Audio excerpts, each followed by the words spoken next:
하루에 4시간씩 꼬박꼬박 투자도 못하는 상황에서는 시간 대비 해가지고 알바를 하는 게 차라리 낫지 않나.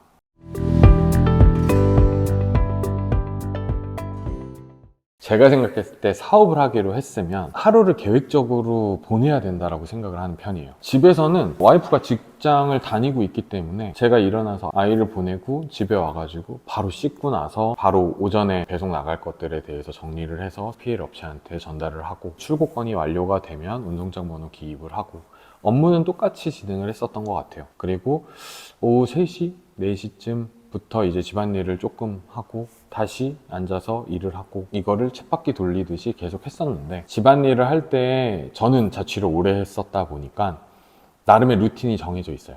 그래서 지금도 집안일을 제가 해요. 그래서 업무는 똑같이, 지금의 일과를 말씀을 드리면 똑같이 회사에서 일을 하는 시간은 똑같이 일을 해요. 퇴근을 하고 운동을 하고 씻고 밥을 먹고 1시간 정도 집안일을 한 다음에, 그게 보통 9시 반에 작업실에 들어가서 발주를 넣고, 그리고 나서 오전에 했었던 업무 중에 부족한 업무를 이제 새벽에 하다가 새벽 2시에서 3시 사이에 업무를 마감을 하고, 그리고 똑같이 7시 반에 일어나서 아이를 보내고 하는 방식으로 평일에는 그렇게 살아가죠. 주말에도 똑같이 업무를 했었어요. 근데 그렇게 하다 보니까 몸이 너무 힘들고 쉬지 못하니까 가족들끼리 협의를 했던 게, 금요일 밤부터 일요일 저녁에 발주 넣기 전까지는 가족과 시간을 보냈으면 좋겠다 라고 얘기를 해서 그렇게 지금도 하고 있고, 금요일 밤부터는 이제 저녁을 먹고 가족들이랑 시간을 쭉 보내요. 왜냐면 시장 자체가 목요일 밤까지만 근무를 하고 일요일 밤에 다시 오픈을 하기 때문에, 주말에도 아이가 어디 가고 싶다거나 뭐 나들이를 간다거나 뭐 쇼핑을 간다거나 다 시간을 보내고, 일요일 날은 교회를 갔다 온 이후에는 또 집안일을 하고 오후부터는 다시 작업을 진행을 하게 되죠. CS는 뭐 평일이 되었던 주말이 되었던 아침이 되었던 저녁이 되었던 계속 발생을 하는 거기 때문에, 그거에 대해서는 계속 답은 해요, 핸드폰으로. 그리고 제가 까먹을 수 있기 때문에 그걸 캡처해 가지고 카카오톡으로 나한테 보내기를 해 놓죠. 그러면 작업실에 들어가서 앉아 있을 때 제일 먼저 그걸 다 처리를 먼저 하고, 그 다음에 업무를 진행을 하게 되죠. 얼마 전에 그 대표님 만났을 때 얘기 나눈 게 그 얘기였어요. 자기는 이렇게 해봤는데 안 될 것 같다, 시간이 없다. 근데 저는 시간이 없다, 안 될 것 같다 라는 말을 웬만하면 입에 올리지 않아요. 왜냐면 그걸 핑계를 대기 시작하면 핑계를 안 댈 수 있는 게 없어요. 모든 일에는 핑계를 댈 수 있고, 제가 그냥 생각하는 거는 똑같은 나이를 살아왔지만 누군가는 기업 회장이고 누군가는 집에서 놀고 있단 말이죠.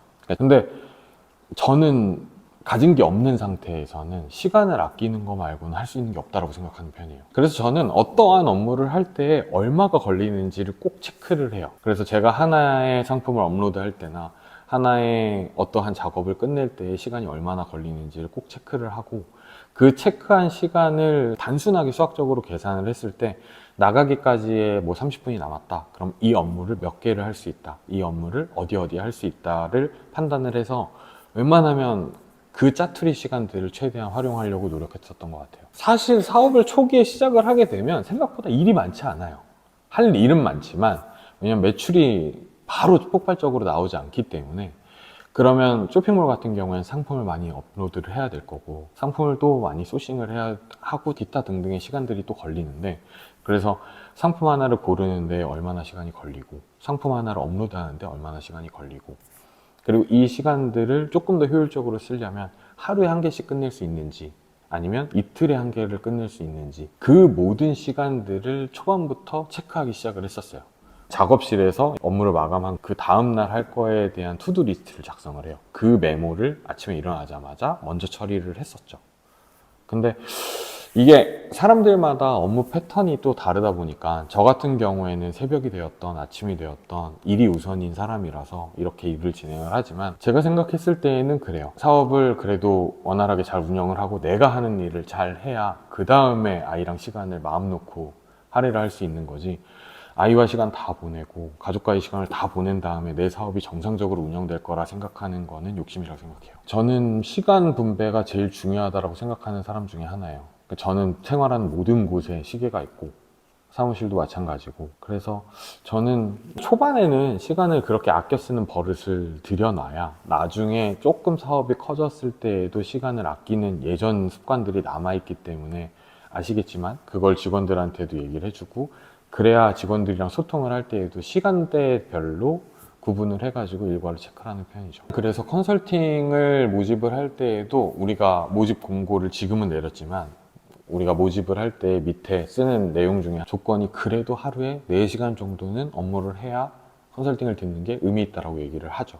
제가 생각했을 때 4시간은 미니멈이긴 한 것 같아요.